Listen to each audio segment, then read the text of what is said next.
Chers amis de Radio Liberté, bonjour. Nous sommes heureux de recevoir le père Jean-François Thomas ce matin, prêtre jésuite, euh, professeur de philosophie en son temps, qui fut 15 ans missionnaire à Manille, où il se consacra à la sauvegarde des enfants des rues. Bonjour mon père. Bonjour, chère madame.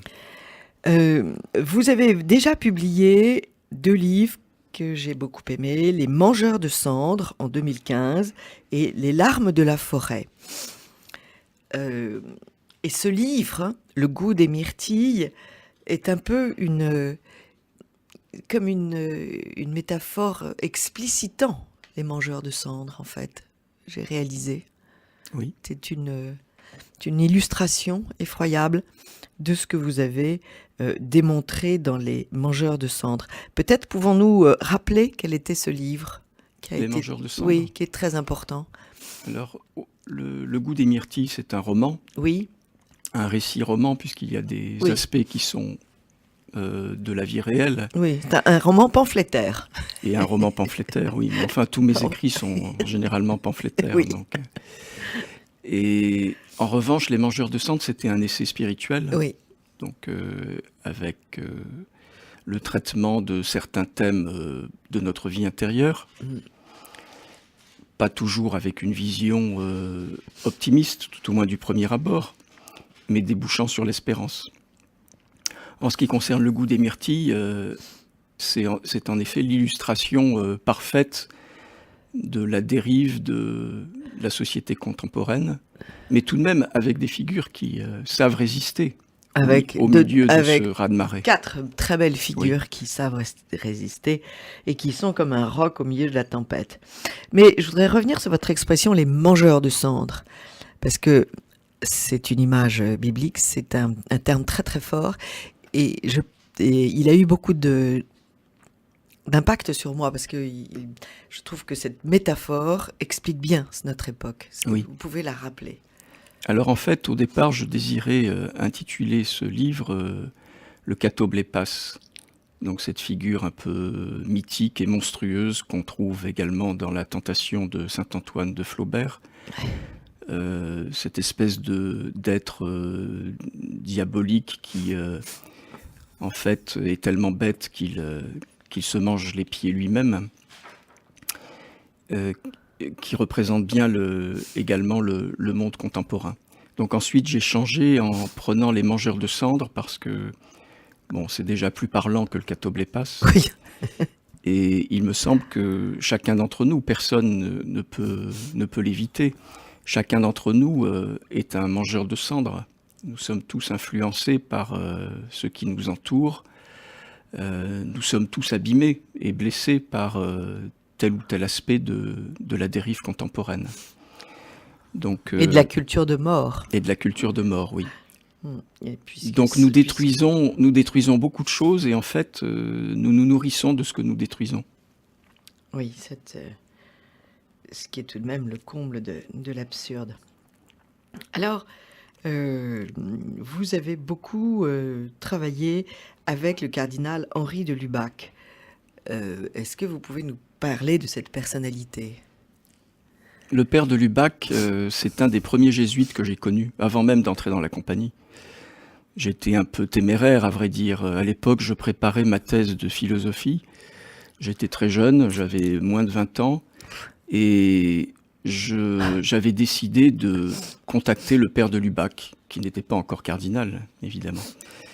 Donc je lui ai écrit, il m'a répondu par retour du courrier, comme il le faisait, je m'en suis rendu compte par la suite, toujours. C'était encore l'époque où les gens avaient un certain savoir-vivre, y compris les gens importants. Et donc ainsi, j'ai pu le rencontrer et une amitié solide s'est nouée, sans que pour autant, par la suite, je partage toutes ces positions théologiques qui, pour certaines d'entre elles d'ailleurs, me dépassaient, ou bien dont la page était tournée, en ce qui concerne par exemple le grand débat qui a été un peu son épine dans la chair sur la nature et la surnature. On ne peut pas dire qu'aujourd'hui ce soit le débat théologique central et prioritaire. Je dirais hélas. Oui, Voilà, c'était encore une époque où, ouais, on discutait de ça. où on discutait vraiment de sujets théologiques sérieux. Mais c'était un homme très spirituel. Et puis évidemment, je l'ai connu à la fin de sa vie, pratiquement, à une époque où il était très lucide sur l'évolution de l'Église, sur l'évolution de la Compagnie de Jésus. Il avait été mis à l'écart de la Compagnie de Jésus, cette fois non pas parce qu'il aurait soutenu des thèses modernistes, mais parce qu'on le considérait cette fois comme trop conservateur. Voilà. Et il a fallu que Jean-Paul II le créa cardinal pour que il soit enfin reconnu un peu plus dans la Compagnie de Jésus. Sinon, il était vraiment considéré comme un paria. Donc il avait une vision qui était une vision pleine de foi, mais qui était très réaliste. Donc il savait que l'Église était dans une crise à la fois théologique, spirituelle, morale, dont on était loin de voir la fin. Donc il m'a beaucoup aidé à connaître, je dirais, la véritable Compagnie de Jésus, celle qui n'existe plus forcément de façon très visible, mais celle qui a été fondée par saint Ignace et puis qui s'est développée de manière admirable dans son âge d'or, notamment au XVIIe siècle et au XVIIIe siècle jusqu'à sa suppression. Donc le père de Lubac était l'héritier de ces grands jésuites encyclopédistes du XVIIe et du XVIIIe siècle. C'est ça qui vous a attiré vers la Compagnie de Jésus pour décider de votre engagement ? En grande partie, oui.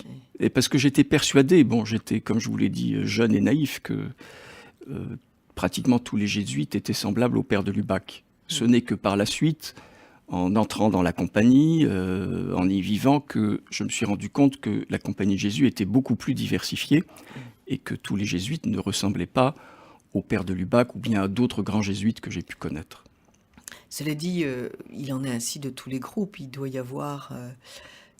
il y a chez les dominicains Bien sûr. des progressistes à tout crin et des conservateurs, chez toutes les, dans toutes les compagnies, si je puis dire, dans toutes les confréries, dans toutes les ordres. Mais là, c'était même en dehors de toute considération de progressisme ou de conservatisme. Oui, ce qui me fascinait, c'était l'immense intelligence du père de Lubac. C'était vraiment un savoir encyclopédique, tel qu'il n'en existe plus. Il y avait à la même époque Urs von Balthasar, que j'ai connu aussi, qui était un peu l'égal du père de Lubac, chacun se renvoyant la balle en se considérant en considérant l'autre comme l'homme le plus cultivé de son temps. Mais c'est vrai, c'était des hommes qui connaissaient absolument tout, qui avaient une capacité vous étiez à un niveau de réflexion. C'était impressionnant. Mais en même temps, une immense humilité. Une immense humilité. Des gens d'une grande modestie en même voilà. temps. C'est en général ce qui se passe quand on a une très très grande intelligence.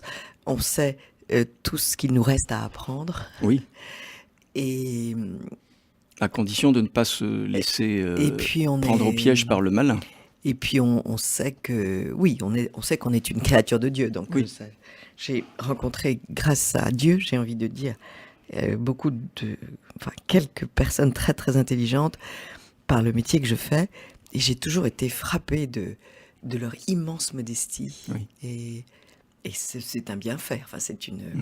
Mais c'est, à mon avis, c'est même le signe. Quelqu'un qui est très vaniteux n'est pas aussi intelligent qu'on le dit. Pour moi, c'est un signe. Oui, mais là, nous ne donnerons pas de nom. Dès qu'il y a vanité, il y a faiblesse intellectuelle. Alors, ce troisième petit livre que vous nous offrez, qui s'appelle Le goût des myrtilles, et le titre est bien choisi parce qu'en fait, c'est un livre très incarné. C'est un débat d'idées aussi, mais il est très incarné. Et ce goût des myrtilles est celui d'un jeune garçon, un orphelin des Philippines, qui est adopté par une famille française. Vous avez bien connu ce milieu des rues des Philippines et ce milieu des orphelins. Pendant combien de temps, Père Thomas? Je suis resté à Manille pendant 15 ans. 15 ans, oui, c'est une longue expérience. Et c'est au cours de ces années, alors que j'avais fondé une fondation pour les enfants des rues, que Darwin, donc le personnage du roman, mais qui a réellement existé, a été recueilli dans la fondation. Darwin était un enfant très particulier parce qu'il était atteint de la myopathie de Duchenne. Oui. Il n'était pas orphelin, il vivait dans la rue avec sa famille, sous un pont, donc sa famille ne pouvait pas le prendre en charge médicalement correctement, et donc elle a désiré que la fondation l'accueille et le recueille. Donc, dans la fondation, il a été suivi médicalement, mais bien évidemment, avec une maladie comme la myopathie de Duchenne, l'issue ne pouvait être que fatale. Et donc, quelques années après, il est parti vers le Seigneur. Et il a été adopté, il a eu cette joie d'être adopté par des parents extrêmement aimants. Dans le roman, oui, mais pas dans la réalité. Pas dans la réalité. Non, dans la réalité, il est mort à Manille, dans la fondation. Dans la fondation. Oui. Au temps où vous y étiez. Juste après mon départ. Juste après votre départ. Alors, vous imaginez donc qu'il est, et c'est tout à fait crédible, puisqu'il y a beaucoup d'enfants qui arrivent en France et qui sont adoptés par une famille assez étonnante, un homme et une femme plein de bonté.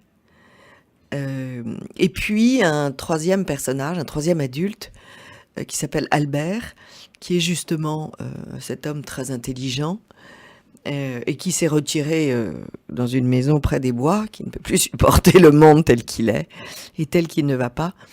Et ce trio va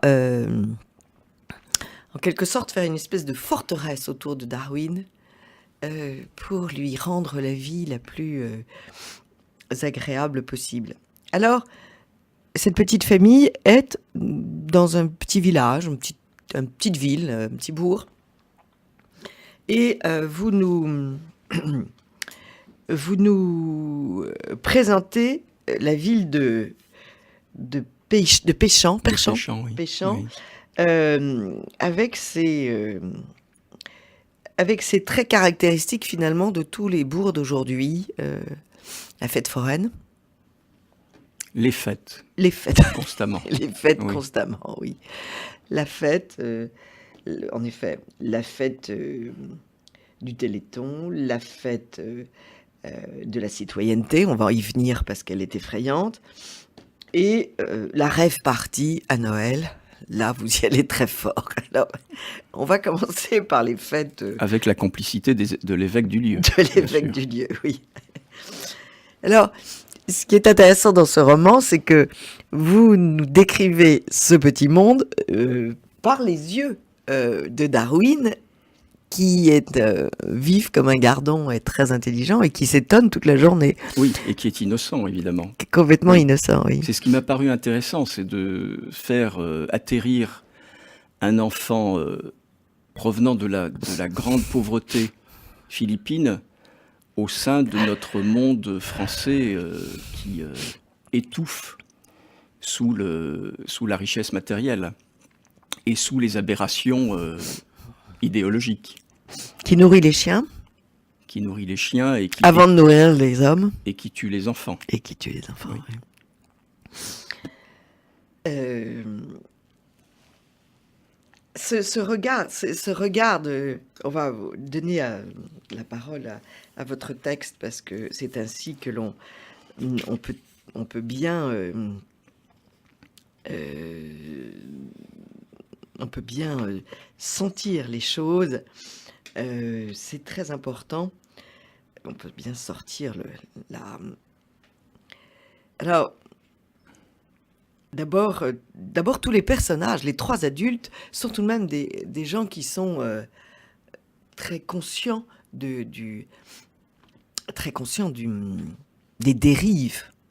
Votre savant, Albert, savant mathématicien mondialement connu, vous écrivez « Albert était une sorte de moine laïque, de chartreux des mathématiques. Il ne fréquentait point l'église de Péchamps, cependant, non point par hostilité, mais parce qu'il était affligé et agacé au spectacle des liturgies élaborées par des commissions toujours en manque de festif. Ce moine, peu orthodoxe, se contentait de lire la messe dans le vieux missel hérité d'un de ses aïeux, volume bourré d'images pieuses au pourtour orné de dentelles de papier, dont le bas des pages était jauni par les doigts qui les tournèrent tant de fois. Il ouvrait souvent le livre au hasard, ce missel lui étant un compagnon plus familier que la Bible. Et il se laissait bercer par les horizons latines, l'atteignant depuis le fin fond des siècles, et il méditait les Saintes Écritures, ne se lassant pas d'égrener sans fin cette chaîne d'or qui le reliait aux générations passées et confessantes. Ce missel de cuir doré sur tranche était à lui seul une église, toute l'église. Cadeau de communion solennelle au siècle précédent, sur le rayon poussiéreux d'une bibliothèque oubliée ou dans le bric-à-brac d'un brocanteur. Chez Albert, il était le phare qui illuminait en silence, passant et repassant son faisceau sur les objets et les êtres à sa portée, et déposant en eux un germe de surnaturel et d'éternel. Le bonheur d'Albert s'était donc glissé entre les champignons, les mathématiques et un missel défraîchi. Alors ça, j'aime beaucoup ce passage parce que il se trouve que moi, je ne peux pas rentrer dans une... J'aime beaucoup les brocantes et je ne peux pas rentrer dans une brocante sans laisser un vieux livre de messe sur les rayons. Je rapporte le vieux livre de messe et je l'utilise dès que je peux. Et je me suis rendu compte que ces livres de messe étaient des trésors de prose, de spiritualité, de poésie, des fusions. Enfin, je me suis rendu compte que on vivait dans une époque très glacée par rapport à ces missels. Oui, le téléphone portable a remplacé ce missel. Alors, ma première question, c'est, en fait, chaque évêché pouvait faire son missel. Il n'y avait pas cette espèce de centralisation actuelle. Non, chaque diocèse, en effet. Chaque diocèse publiait son oui, missel, oui. C'est ça. Avec des variantes. Alors, ce qui ne variait pas, évidemment, c'était le rite lui-même de la messe. Bien sûr. Qui était totalement les dates, unifié. les fêtes, Oui. les saints et tout ça. Mais tout le reste, les textes qui étaient proposés pour la prière personnelle, etc. Oui, c'était une richesse extraordinaire. Alors, dépendait de l'érudit local, du prêtre local, Voilà. du saint local, parce qu'il y a quand même des textes qui sont d'une beauté et d'une force inouïe. Enfin, j'invite les auditeurs, même ceux qui ne vont pas à la messe, comme on dit, de faire cette expérience. Le livre de messe dans une brocante est ce qui vaut le moins cher, donc vous ne vous ruinerez pas. Plus personne n'en veut. Oui. Mais vous aurez, chers auditeurs, un choc. La prose de ces textes est magnifique, parce que c'est la prose du 19e, voire du 18e. Et les illustrations. Magnifiques.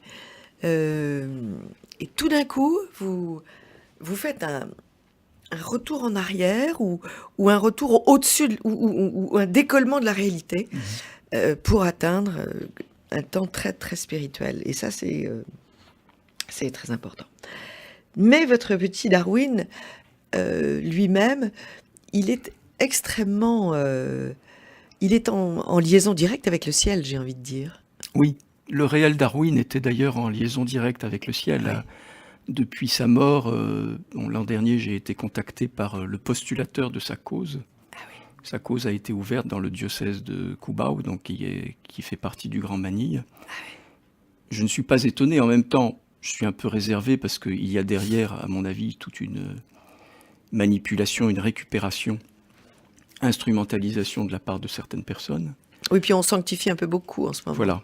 Mais c'est vrai qu'il avait une dimension spirituelle impressionnante, avec les limites qui étaient les siennes, qui n'étaient pas simplement des limites physiques, puisque la myopathie de Duchenne touche également le développement cérébral de la personne.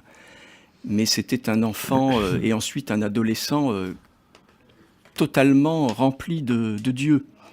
Je n'ai jamais rencontré un enfant qui, alors qu'il souffrait beaucoup, euh, disent autant de fois merci, pardon, je suis heureux. Il avait toujours le sourire sur les lèvres. Il n'était jamais ou très très rarement de mauvaise humeur, y compris dans les moments de plus grande souffrance. Donc voilà, c'était sa force intérieure qui ne provenait pas de lui-même, qui ne provenait pas des gens qui l'entouraient, même si certains se sont dévoués pour lui de façon admirable, mais qui provenait vraiment de sa relation directe avec Dieu. Alors, il y avait aussi le fait, j'ai envie de dire que sa première enfance, sa toute petite enfance, l'avait un peu bronzé au sens des statuts. Il avait tellement connu de misère, cette vie était une vie très dure. Oui, en fait... la vie d'un enfant des rues. Oui, sa courte vie, il est mort, il avait à peine 17 ans. Sa courte vie n'a été qu'une vie de misère et de souffrance. Et en même temps, totalement illuminée par son attachement au Christ. Ouais. Ceci de façon un peu mystérieuse, parce que quand et comment a-t-il reçu cette grâce particulière? Alors, Mais il a commencé à être catéchisé à l'orphelinat, j'imagine, dans oui, votre... oui, tout à fait. Ouais. Mais bon, lorsqu'il est arrivé, il était déjà habité par cette présence. Donc c'est quand même une grâce insigne et très très rare de rencontrer un... On lui avait déjà parlé de Dieu quand il est arrivé. Comment sa famille l'a-t-il élevé? C'est très difficile. C'était des gens très simples, donc des gens qui vivaient du ramassage et du tri des ordures. Ouais. Donc je ne pense pas qu'ils aient passé beaucoup de temps à lui enseigner les bases du catéchisme. Non, je crois que voilà, il a reçu cette grâce particulière. Il a été choisi pour porter dans sa chair cette souffrance qu'on ne peut souhaiter à personne, et pour donner ce témoignage de la joie et de la foi pure. Alors évidemment, cette joie pure est entachée par des attaques absolument effrayantes. Dans le collège Jacques Prévert, l'inévitable collège Jacques Prévert, comme il y en a dans toutes les villes, il va y avoir une folle laïcarde qui tout d'un coup va se rendre compte qu'il a sa croix, une médaille catholique. Et elle va, dans sa vacuité, sa viduité, décider de lancer une campagne pour interdire cette croix. Et alors là, on est pris de fou rire si c'était pas si triste, parce que cette femme que vous appelez Madame Testu est tout de même devient une espèce de sorte de Louise Michel qui se bat contre quelque chose qui la dépasse tout de même. Oui, vous savez que nos écoles publiques sont pleines de ces Louise Michel. D'ailleurs, pour raconter cet épisode... Vous l'avez pris dans la presse, oui. Bah oui, bien sûr. Ouais. Oui. Elles existent. Elles existent. Oui, elles existent et elles existeront encore.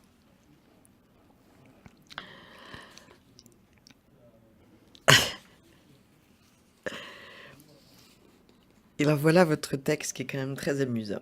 Le collège public de Péchamps, baptisé Jacques Prévert, qui affiche son nom au fronton de plus d'établissements scolaires que Charles Péguy, était un modèle d'idéologie républicaine et citoyenne. Chacun y était libre d'y afficher ses opinions, à condition qu'elles ne fussent pas pensées trop fort. Darwin y avait été accueilli les bras ouverts. Quelle aubaine, en effet, pour le principal, que de compter dans les rangs de ses élèves un enfant de couleur, adopté, handicapé, donc 3 fois hors norme.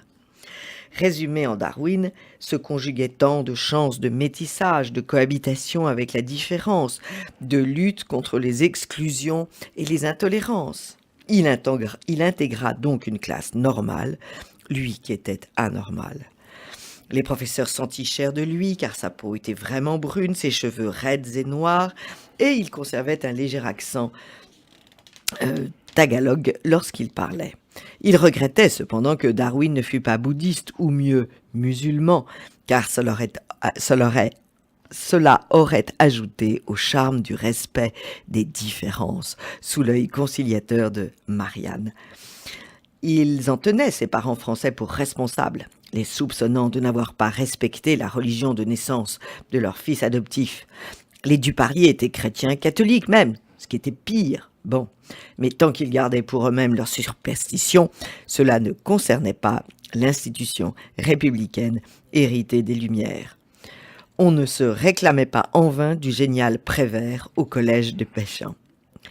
Comme ce dernier, qui avait dessiné un point final à l'obscurantisme de la religion dans ses vers inspirés, on s'y piquait de tolérance, de totale indépendance vis-à-vis de toutes les servitudes de l'esprit, et on y proclamait haut et fort son émancipation par rapport à toutes les forces oppressives, à commencer par l'Église catholique, principale en tête.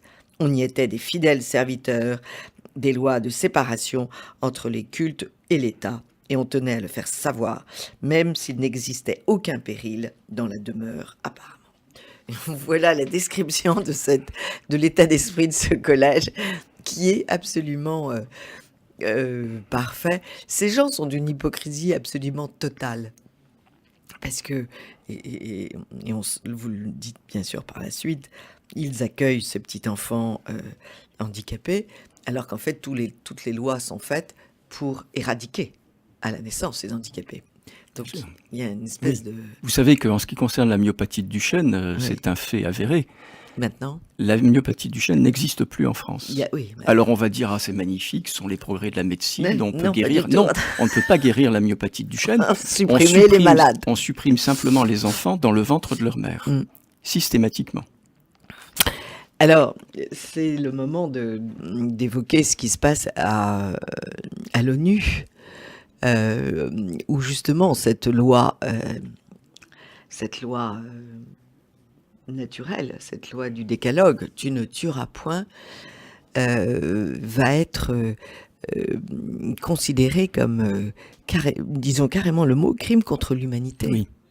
Il y a en tout cas un essai pour qu'il y ait un texte officiel interdisant dorénavant la dénonciation de l'avortement, et également toute critique vis-à-vis de la théorie du genre et de l'homosexualité.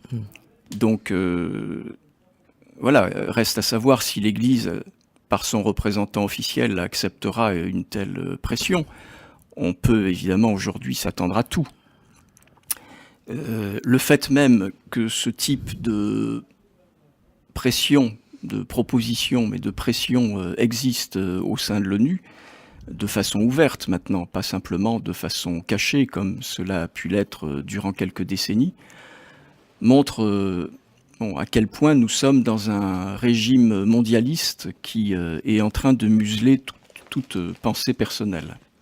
Il y a une expression qui est effrayante, c'est l'expression grossesse forcée. Oui, grossesse forcée. Si quelqu'un ne peut pas avorter, il est donc dans une femme ne peut pas avorter, elle est donc dans une situation de grossesse forcée, et donc c'est un crime. Ce serait un crime contre l'humanité, c'est une inversion des mots absolument effrayant. Oui. Une inversion effrayante et une hypocrisie totale. J'insiste là-dessus parce que je crois qu'il faut que les auditeurs, encore une fois, ceux qui vont à la messe et ceux qui n'y vont pas, comprennent quel est l'enjeu. Oui, parce que l'enjeu de la vie humaine dépasse de très loin les catholiques. Les croyances et les pratiques. Oui. Nous ne sommes pas les seuls concernés. Non, tous les hommes sont concernés. Tous les hommes sont concernés. Oui. Et c'est ça le propre de l'enseignement catholique, c'est qu'elle travaille en fait pour le bien de l'humanité, pour la survie même là de l'humanité. Il faut bien le dire. J'avoue que quand on lit de ces informations dans le Salon Beige, c'était hier, lundi, 4 février, dans le Salon Beige, on est un petit peu... on est effrayé. Et on est effrayé aussi par les campagnes de ces pauvres gens qui, qui vont rédiger des pétitions qui sont d'une malhonnêteté absolument effrayante, qui supportent tous les voiles dans la rue, qui supportent les prières publiques, mais c'est la croix et c'est la médaille qui les indispose. Oui, la croix est l'ennemi du genre humain, oui. Elle n'est plus vue comme le salut du genre humain, mais comme l'ennemi du genre humain. Ouais. Ce qui est très intéressant, parce que c'est aussi c'est très symbolique. On voit qu'ils ne sont gênés que par la croix. Oui. Pourquoi ne sont-ils gênés que par la croix? Parce que seule la croix apporte le salut. Voilà. Alors, le summum de... Alors, autre moment fantastique, c'est votre évêque qui dit qui réunit tous les prêtres de son diocèse et qui dit qu'il faut absolument que ça bouge dans son église et que la fête de Noël doit devenir, pour attirer le public, elle doit devenir une rêve party. Avec évidemment le jeu de mots, pour ceux qui ne parleraient pas anglais, de rave party, qui sont des parties où on se drogue. Oui. Donc là, c'est une rêve party dans l'église. On va chanter, danser. Vous avez vu cette... je crois que c'est au dernier JMJ, cette mise en scène de l'Annonciation, oui. Oui. Tout à fait gratinée. Oui, mais ça a eu l'air de plaire au public présent. Oui. Tout public confondu. Tout public confondu, oui. Alors, je le raconte pour les auditeurs qui n'auraient pas vu cette vidéo. C'est l'ange Gabriel qui apparaît. L'ange Gabriel avec un petit... Pas habillé comme on le voit dans Fra Angelico ou Giotto. Non, un ange Gabriel avec des toutes petites ailes, un petit chapeau ridicule, bien contemporain sur la tête. Et puis, une Sainte Vierge, bien en chair, en pantalon, bien sûr, qui va résister, qui dit, mais enfin, tu n'y penses pas, Gabriel, ça me casse les pieds, avec des mots certainement beaucoup plus crus que ça. Il n'en est pas question. En résumé, je ne vais pas m'emmerder avec ça. Et c'est vrai que ça va être une source de grands problèmes pour elle et de grandes souffrances. Mais... certains ont parlé de blasphème, ça laisse quand même un goût de cendre dans la bouche, c'est vrai. Oui, bien sûr. Parce que on a pourquoi, c'est pas à moi de le dire, pourquoi est-ce que, à votre avis, ça laisse un goût de cendre dans la bouche, ce spectacle? Eh bien, parce que c'est la singerie de la vérité.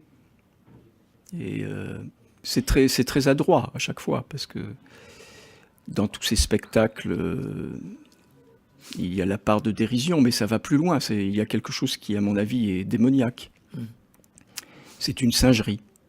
Donc, il y a des éléments encore de vérité à l'intérieur, mais tout est empoisonné par le doigt du diable.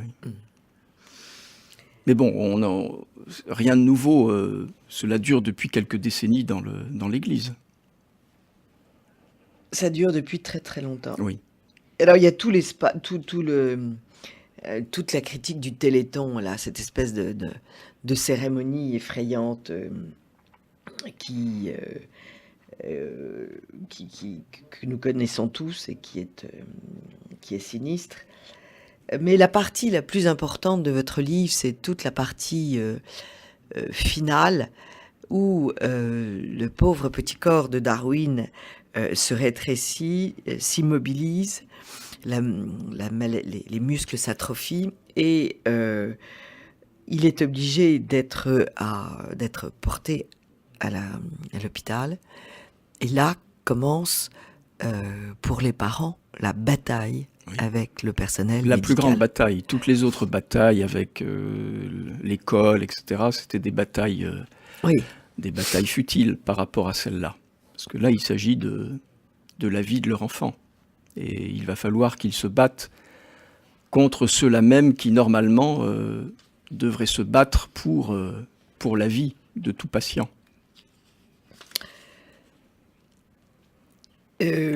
Alors là, vous êtes... et puis cette expression que nous allons détailler, oui, nous allons le faire mourir dans la dignité. Et il y a un jeu de mots qui court, c'est ceux qui en manquent totalement de dignité qui proposent cette mort. Et je crois que c'est assez bien résumé. Alors là, on arrive au problème philosophique de l'utilité ou de l'inutilité de la souffrance. Et ça, c'est une question qui est complètement ignorée de nos jours. Souffrir pour un homme d'aujourd'hui, souffrir est inutile. Est-ce que voulez-vous que je lise ce texte que vous avez écrit, Père Thomas? Je rappelle que nous sommes en train de parler du goût des myrtilles, publié, c'est un petit livre de poche qui coûte 3 francs 6 sous, qui coûte 13 € chez Via Romana, écrit par le Père Jean-François Thomas.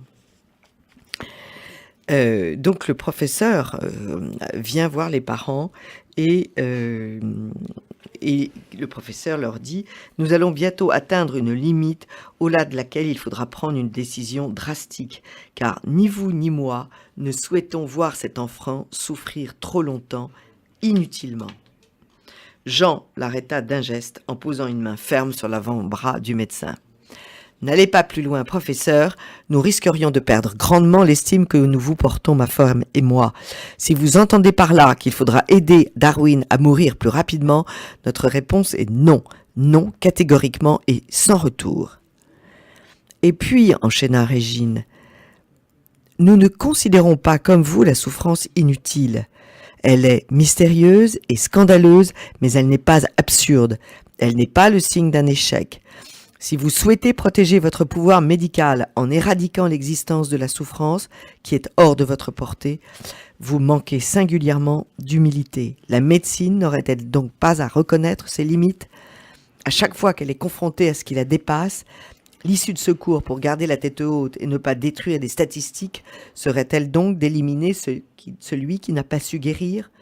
Voilà une conception bien bizarre de votre rôle de médecin, qui est de sauvegarder la vie dans les limites de vos connaissances qui ne sont pas parfaites.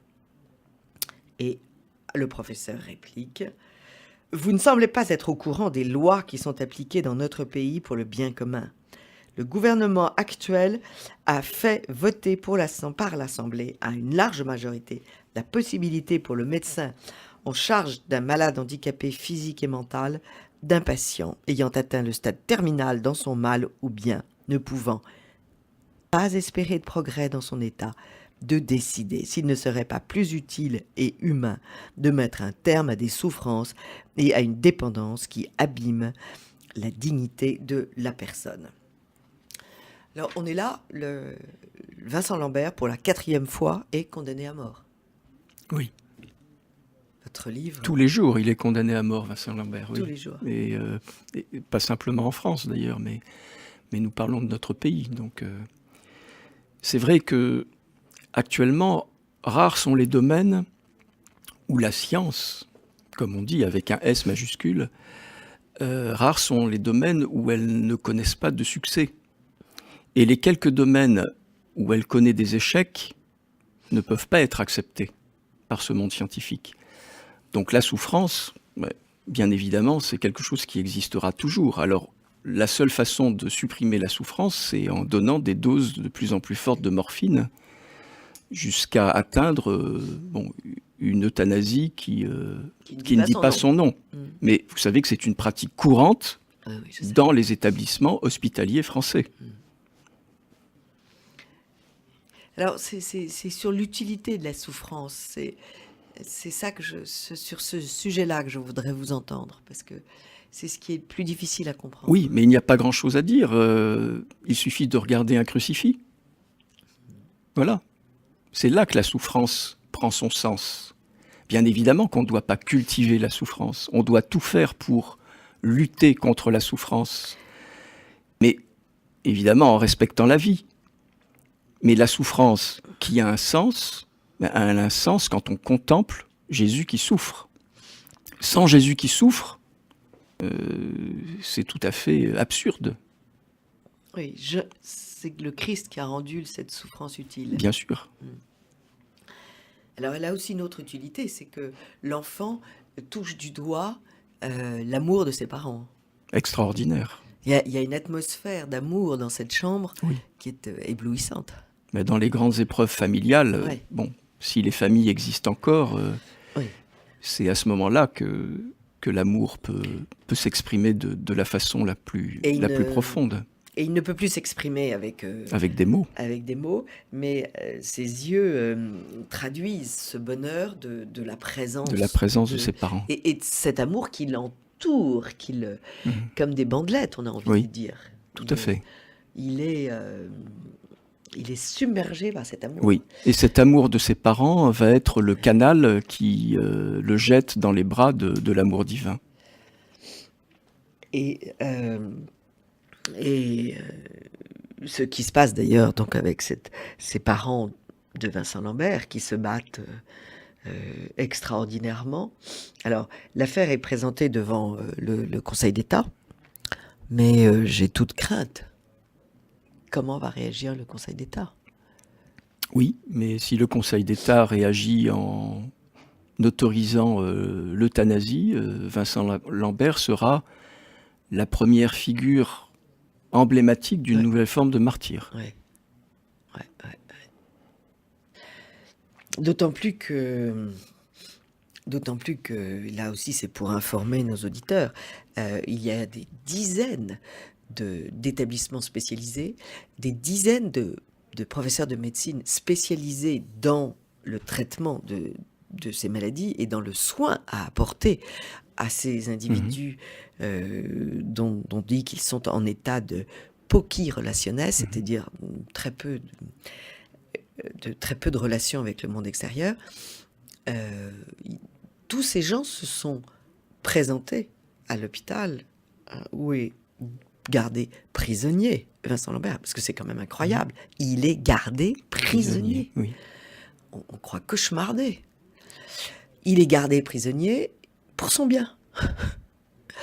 Et ces gens-là ont proposé d'emmener Vincent Lambert dans leurs établissements où tout est fait pour développer et faire revenir ces malades à des relations.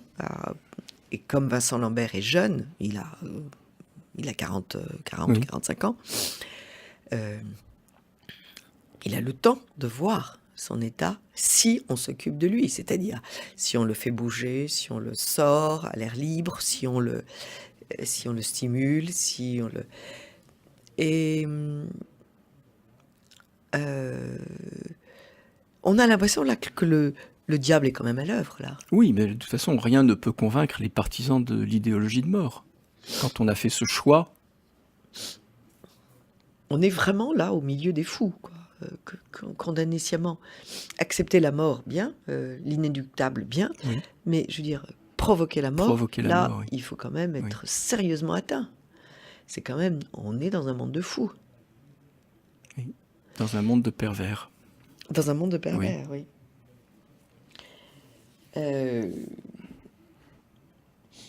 Et c'est donc à ce moment-là qu'arrive cette petite diversion sur la tarte aux myrtilles que lui préparait sa mère et que l'enfant... Lorsqu'ils allaient en montagne dans les Alpes. Lorsqu'ils allaient en montagne dans les Alpes. Il y a le goût des myrtilles et puis le goût des champignons qu'il allait chercher dans la forêt avec... Albert. Avec Albert. Et j'avoue que ce moment est très très fort, et parce que tout à chacun est passé par l'expérience de la mort, et ce passage, chers auditeurs, est un passage très profond et très très très instructif à lire pour aider à vivre ces moments que chacun connaîtra dans sa vie, tout simplement. Alors pour terminer sur une note plus légère, il y a cette journée de la citoyenneté que que le maire de la ville a décidé d'installer. Alors là, c'est le summum du ridicule, mais aussi le summum du sinistre. Alors qu'est-ce que c'est que cette journée citoyenne? Alors, rien dans ce qui peut paraître aberrant, dans les exemples que j'ai pu prendre, rien n'est irréel. C'est-à-dire que j'ai vraiment utilisé les faits divers. Non, Oui. je s'y crois pas. Ah, on trouve toutes sortes de choses. Quand vous dépouillez tout ce qui se passe dans le monde, pas simplement en France, mais c'est invraisemblable. Journée citoyenne. Mais la journée citoyenne va aller très loin, puisque ensuite, ce qui sera proposé, c'est d'avoir comme fil conducteur la dénonciation de tout ce qui peut être déviant de la part de ses voisins. Donc on est vraiment dans une société qui est... Moscovite. Oui, qui est constamment... Soviétique. Oui, soviétique, oui.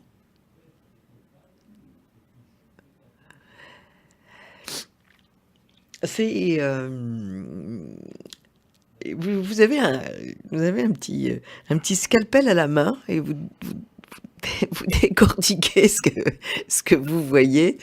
Et c'est vrai que on va être dénoncé quand on va être dénoncé si on trie pas ses ordures. On va être Oui. dénoncé si on les sort pas à la bonne heure. On va être dénoncé. La mairie vous envoie un petit papier d'ailleurs. Oui, c'est déjà le cas, oui. Oui, elle Bien vous sûr. envoie un petit Oui. papier. Oui, oui. Il y a des trous dans les rues. Les bicyclettes, les Vespa, les motos risquent de se tuer en passant dans ces trous. Mais il y a des petits papiers parce qu'on n'a pas mis La poubelle à l'heure sur le trottoir. la poubelle à l'heure sur le trottoir. Et on a l'impression qu'il y a une invasion de nos vies privées par des fonctionnaires. Oui, par L'État. toutes sortes de règlements, de décrets, de lois, bon, qui sont plus ou moins appliquées, mais enfin elles existent, donc cela dénote quand même d'un certain état d'esprit Oui, de la part de ceux qui nous gouvernent. et puis ces lois peuvent être actionnées À tout moment. à tout moment, quand vous dépassez la ligne, Exactement. quand vous devenez l'ennemi public. Et vous écrivez aussi à un moment donné, la charité n'est pas virtuelle. On est en fait en pleine charité virtuelle. Oui. Les gens appuient sur un bouton, vous le décrivez d'ailleurs, d'un clic. Oui, toute notre vie est virtuelle, donc la charité l'est aussi. Et c'est tellement plus facile de pratiquer la charité de façon virtuelle. On n'est pas exposé.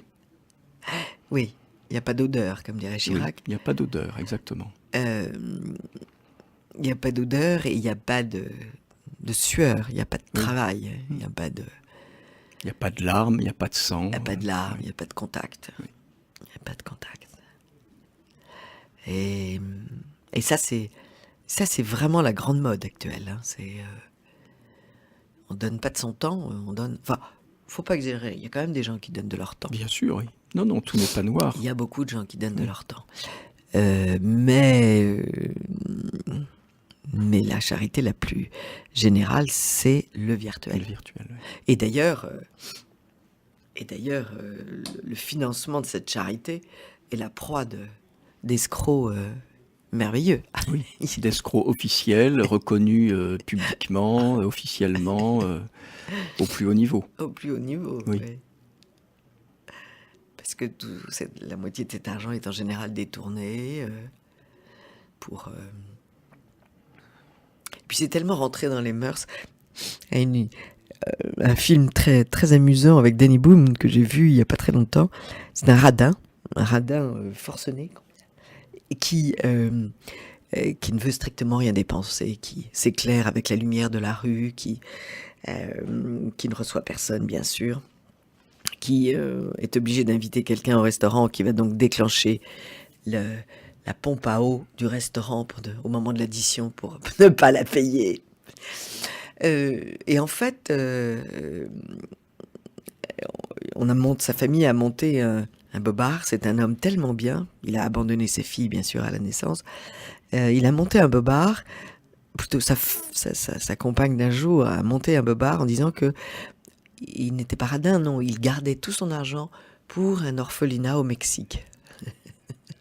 Et alors, il est détesté dans son petit quartier, parce qu'il est radin. Et à partir du moment où on dit non, il garde tout son argent pour un orphelinat au Mexique, alors il devient un saint à qui tout le monde va prêter une voiture, son travail et tout pour que... Et c'est quand même très, très bien vu comme caricature. À partir du moment où il est censé envoyer son argent, il devient quelqu'un de fantastique. Alors qu'en fait, il n'envoie rien du tout, il est seulement d'un radinisme aigu et maladif. J'ai pensé à votre livre en regardant ce film et je l'ai trouvé très signifiant. Et parlons espoir. Quand est-ce que, à votre avis, nos contemporains vont se rendre compte du danger de ce virtuel et qu'il faut descendre de la nef des fous? Oui, alors le virtuel, je pense, a aussi ses limites technologiques. Tout ce qui est informatique peut craquer un jour et du jour au lendemain, pas simplement localement, mais de façon planétaire. On n'est pas à l'abri de ce genre de choses. Et puis on sent bien tout de même qu'il y a un frémissement, à savoir que même dans des mouvements qui par ailleurs peuvent être discutés et discutables, il y a un frémissement où on se rend compte que une grande partie de la population maintenant, dans notre pays, a besoin d'autre chose que de pain et de jeu. Il y a une certaine soif de l'homme intérieur. L'homme intérieur ne peut pas être détruit, même si on le néglige pendant très longtemps et s'il est en friche. Donc on sent qu'il y a un frémissement. Dans la couche de la population, évidemment, qui n'est pas la plus favorisée. Celle qui est la plus favorisée, celle qui tient les rênes du pouvoir et qui fait du profit sur cela, elle reste totalement aveugle. Donc tant que notre pays ne sera pas à genoux, de toute façon, on ne peut pas espérer un renouveau et on ne peut pas espérer que l'homme intérieur revive. Mais l'espérance n'est pas morte. L'espérance ne peut pas mourir. L'espérance ne peut pas mourir, sinon ça signifierait que Dieu nous abandonne. Oui. Et comme ça n'est pas au programme, depuis des siècles, on l'a vu, donc ça n'est pas possible. Mais et comment vous expliquez que cette espérance renaît et que la Terre a soif comme ça? Parce que là, on le sent que la Terre a soif. Oui, la Terre a soif. Les hommes ont soif. Enfin, oui, on ne peut pas impunément imposer à l'homme d'aller contre sa nature. Et dans sa nature, il y a bien... l'appel à la transcendance. Bien sûr, inscrit l'appel à la transcendance et la relation avec Dieu. Ah, c'est avec Dieu, oui. Donc aucun régime politique, aucune pression économique, même au niveau planétaire, ne pourra faire taire cet appel qui est plus fort que tout. On l'a vu d'ailleurs en Russie, puisque la Russie a été opprimée pendant 70 ans. Oui. C'est long, 70 ans. Et quand le mur de Berlin est tombé, la Russie est revenue dans ses rails, qui sont des rails spirituels. Alors les Chinois sont beaucoup plus malins que les Soviétiques dans ce domaine, parce que en Chine, vous avez un régime qui est totalement communiste, idéologiquement, et qui est de plus en plus répressif. Oui, je sais. Et en même temps, qui est d'un capitalisme libéral et sauvage en ce qui concerne l'économie. Et donc, voilà, pour l'instant, les Chinois se laissent prendre au piège. Oui, puis ça, c'est un autre sujet douloureux du Vatican. C'est bien sûr. L'effroyable reconnaissance de l'Église officielle qui autorise la Chine officielle, c'est-à-dire le Parti communiste, à maintenant détruire les églises et détruire les croix et à des comportements... Mais là aussi, vous savez, il n'y a rien de nouveau sous le soleil. Dans l'Église, la politique étrangère a toujours été sujette à caution. Souvenez-vous quand même que l'Église a abandonné les Cristeros au Mexique, que l'Église a abandonné les gréco-catholiques en 1948 lorsqu'ils ont été intégrés de force dans les églises orthodoxes sur l'ordre de Staline. Et tant d'autres. Ah oui, ça, j'avais pas conscience de ça. Tant d'autres. On n'en parle pas souvent. Oui, les gréco-catholiques ont été abandonnés par... En 1948. L'Église est humaine. Absolument, oui. Elle est divine, elle est éternelle, mais elle est aussi humaine. Merci beaucoup, Père Thomas, de nous avoir donné ce très très beau livre qui fait réfléchir et qui permettra à beaucoup de gens de comprendre pourquoi l'Église, le message de l'Église est si important dans notre vie contemporaine. Merci beaucoup. Au revoir, chers auditeurs.